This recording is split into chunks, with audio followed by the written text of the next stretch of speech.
Hey, old man, you're blocking the view. No one wants to see a homeless dude when the band plays. The voice cracked through the summer air. Too loud, too cruel, sharp enough to sting the people who weren't even the target. Some heads turned, some didn't. A few folks just shifted awkwardly in their seats, trying not to get involved, pretending it wasn't their problem. The park was otherwise peaceful blankets, laid out like soft mosaics, lawn chairs planted like flags. Children zipped around with juice-stained mouths tripping over each other in chase of soap bubbles. The sky, lazy and peach orange, glowed above it all. Near the stage, the band was doing their usual tuning, dance snare hits, saxophone flares, a singer humming to check the mic. Check 1, 2, check. We'll get started in 10, everyone. But the man in the back wasn't counting minutes.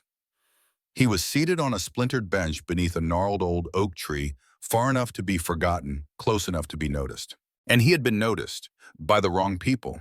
He didn't react, not to the words, not to the laughter that followed. He just stayed there still. His coat was military green, once probably though, now it was sun-bleached into a sickly gray. Patches were loose, elbows thin to the point of tearing. His pants were stiff, not with starch, but with dirt and age. One of his boots had been held together with layers of duct tape. The other looked barely wearable. In his lap, like a piece of himself too worn to protect, sat a faded cap. The kind you'd find in surplus stores if it hadn't already lived through things. Faint letters across the front, Army veteran. He didn't move, but he heard them. 3 boys, probably 17, were gathered not far off. Plastic cups in hand, shirts oversized caps backward. The kind of loud that tried too hard. The tallest one nudged the others, gesturing at the bench like it was a joke. I swear, dude probably sleeps there. Hope the wind's blowing that way, he stinks. More laughter. The kind that doesn't need an audience, just approval from itself. Parents heard, volunteers heard, everyone did, but nothing happened. The man stayed seated, shoulders hunched, hands trembling, slightly on his knees. His eyes, dull and deep, stayed on the grass in front of him. And then scrape. The sound of metal chair legs dragging against dry ground. Not fast, not hesitant either. From near the flagpole, someone stood up. Scrape. The sound wasn't loud, but it was enough. Enough to turn a few more heads. Enough to pull attention like a shifting gravity. From the row of folding chairs near the flagpole, a man had risen to his feet. Not rushed, not theatrical, just steady. He looked like someone used to storms, the kind of calm that doesn't need noise to carry weight. Mid-50s, maybe older. Hard lines at the corners of his eyes, silver streaking through dark hair cropped short. His boots were scuffed but clean, jeans crisp plain. Over it all, a denim jacket faded at the shoulders, no patches, no name tag. His posture was straight, not military rigid, just natural. Like he didn't know how else to be. He didn't say anything, didn't look at the quiz, didn't even glance toward the people who were watching him, now their chatter replaced by something else, curiosity maybe, or hope. He walked, slow, direct, one step, then another. Not toward the stage, not toward the snack stand or the laughter, toward the bench beneath the oak, toward the man no one else had moved for. The boys quieted. They weren't laughing anymore. The tallest one squinted at him, whispered something behind his cup. But no one answered. The man kept walking, hands relaxed at his sides, face unreadable. He reached the bench, stopped. And for a moment, just a beat, he stood in silence beside the seated veteran. Not speaking, not rushing. Then he extended a hand, open, level. Waiting, the old man looked up slowly. Their eyes met, and something shifted, not in the air, in the man on the bench. There was a flicker barely there, but it was real. Like part of him had been asleep for a very long time and was suddenly cautiously waking. His fingers moved, trembled, then rose. He took the hand.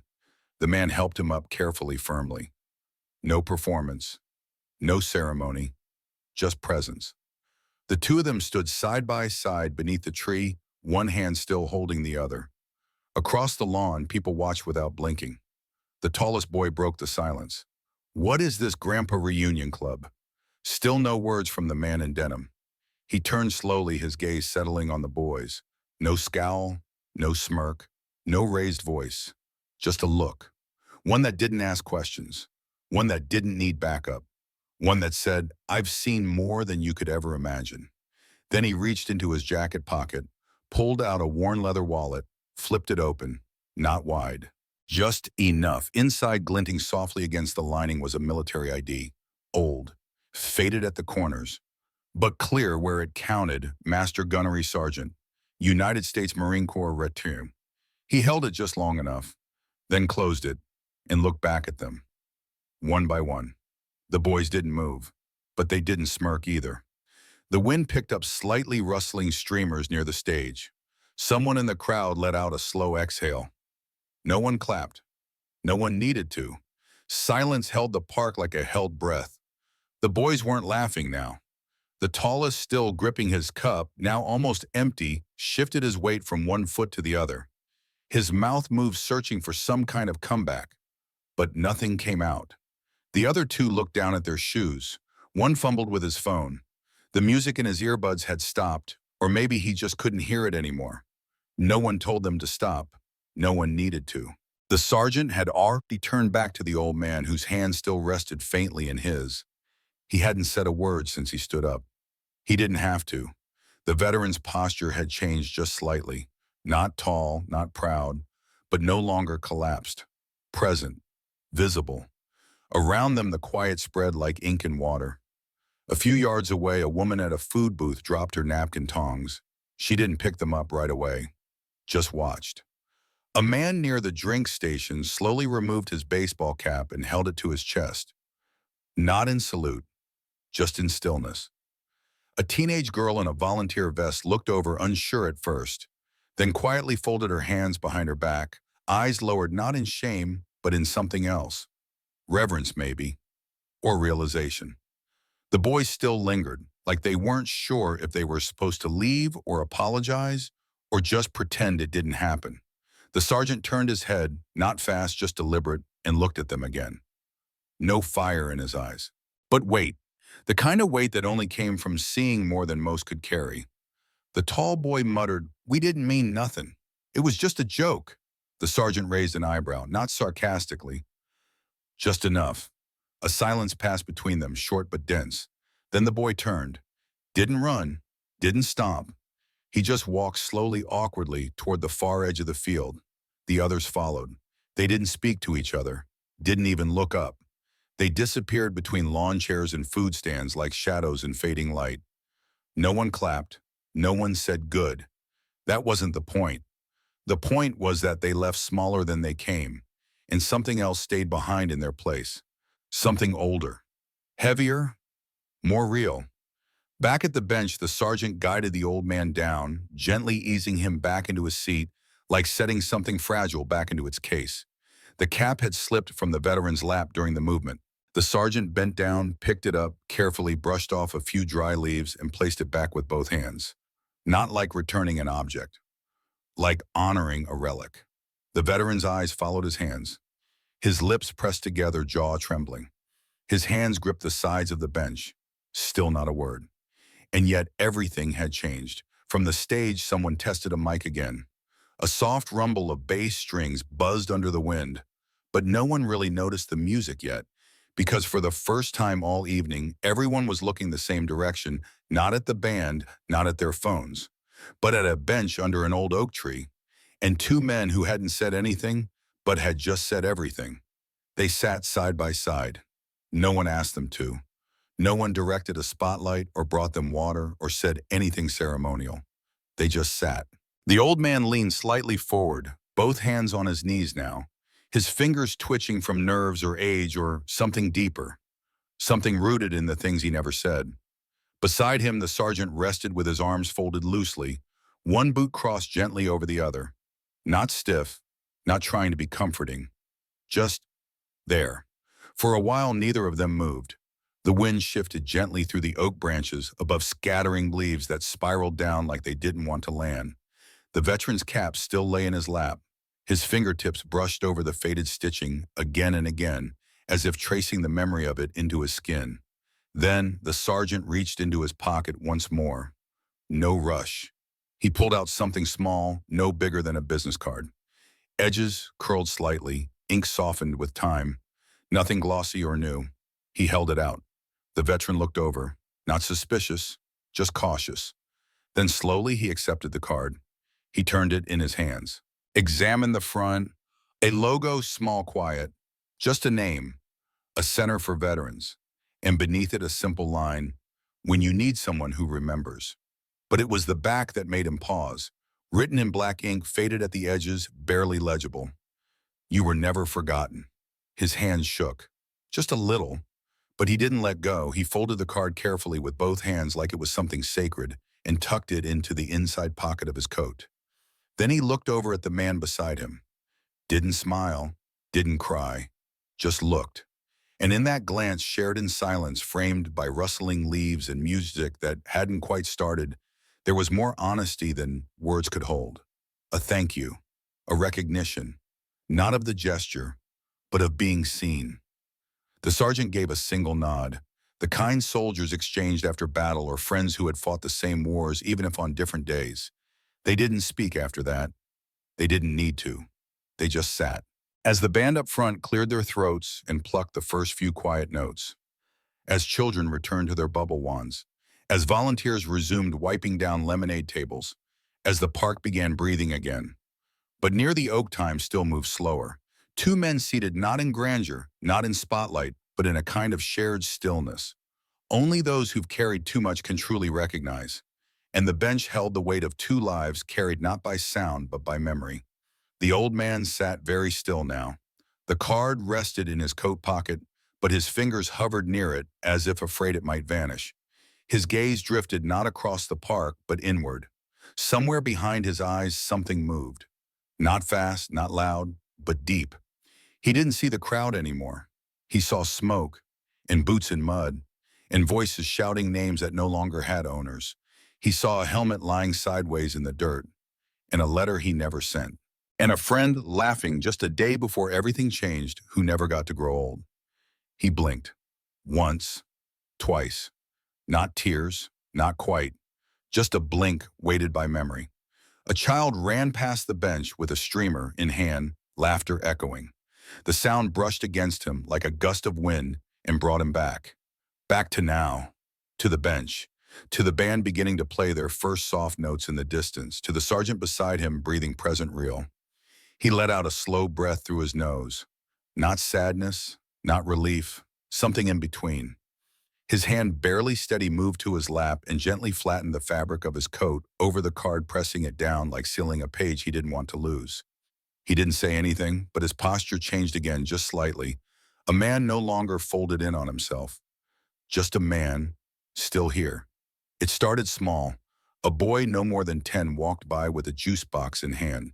He glanced toward the bench beneath the oak tree, slowed down, looked at the two men sitting there, looked at the cap in the old man's lap. Then he stopped. He didn't speak, didn't ask his parents. He just took the tiny paper flag he'd been given earlier, the one now limp from too much waving, and placed it gently on the bench beside the veteran. Then he walked away. That was all it took. A ripple, silent and sure. Nearby, a teenage girl who had been handing out flyers froze mid-step. Her eyes followed the boy. Then she straightened her vest, folded the remaining papers, and tucked them under her arm. She didn't move closer, but she placed her hand quietly over her heart. A man with sunglasses pushed up onto his head, reached up slowly, removed his baseball cap, and held it at his side. Two women sitting cross-legged on a picnic blanket exchanged a glance. Then both rose, brushing the grass off their skirts. They didn't approach, they just stood. Others followed. No one clapped. No one made a scene.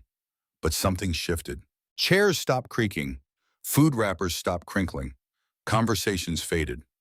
One by one, people turned, not with curiosity, not even guilt, but with recognition. Of what had just happened. Of what had been ignored for too long.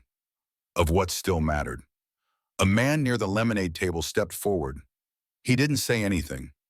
Just picked up a folding chair, walked across the lawn and gently placed it a few feet away from the bench facing the same direction. Then he sat down. Still. Hands on his knees, another did the same. Then another. A quiet line began to form, simple chairs, simple people, each taking a seat without instruction, without reward. Not facing the stage, facing the oak. The music was still playing now, soft, slow, the kind that underscored emotion without demanding attention. A trumpet drifted in and out of key, like it too was adjusting to the new air.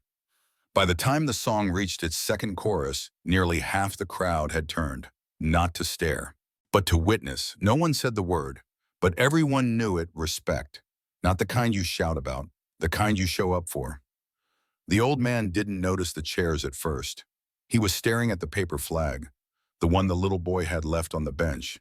He reached for it slowly, carefully, like it might fall apart if he touched it too fast. His fingers brushed the edge. Lightweight, fragile. But someone had carried it over. Someone had noticed. He didn't smile, not exactly. But something shifted in his face, softened, like a single tight thread inside had been allowed to loosen. Beside him, the sergeant didn't say a word, just sat, hands folded, eyes watching the band in the distance. The old man turned his head, just slightly, enough to see the card still tucked in his coat pocket. He pressed his hand gently over it, like checking that it was still real. Then he sat back, let the flag rest in his lap beside the cap, and breathed, not heavily, just with weight. A girl, maybe 12, approached the bench from the side. Not rushed, her steps unsure but sincere. She held something in her hand, a drawing, crumpled around the edges, folded once. She didn't say anything, just stopped at the corner of the bench, tended the paper toward him, and waited. The old man looked up, looked at her, then slowly took it, unfolded it. A sketch, rough but careful, two figures on a bench beneath a tree. One had a cap, the other had a jacket. The girl didn't explain it.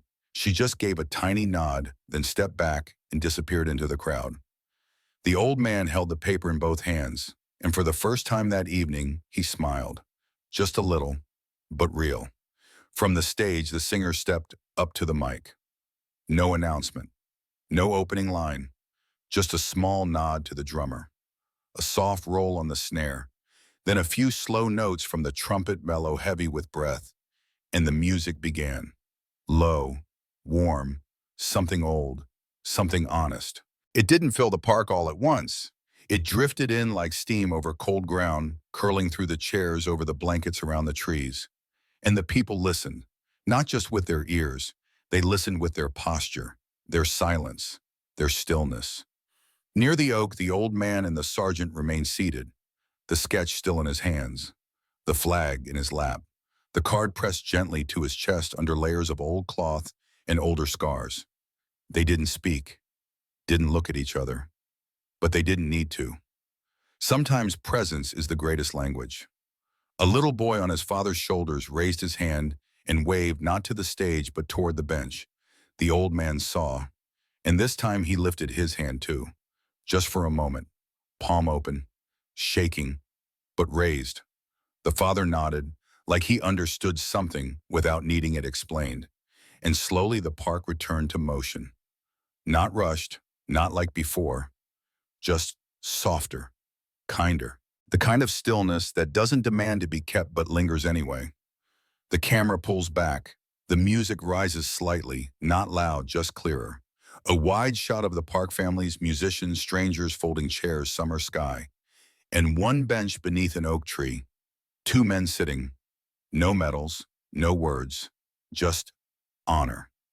Then as the frame begins to fade, a final image, the back of the card resting quietly in the man's pocket, the words just barely visible. You were never forgotten. Honor doesn't raise its voice. It doesn't need to. It stands quiet, unshaken, and the world adjusts around it.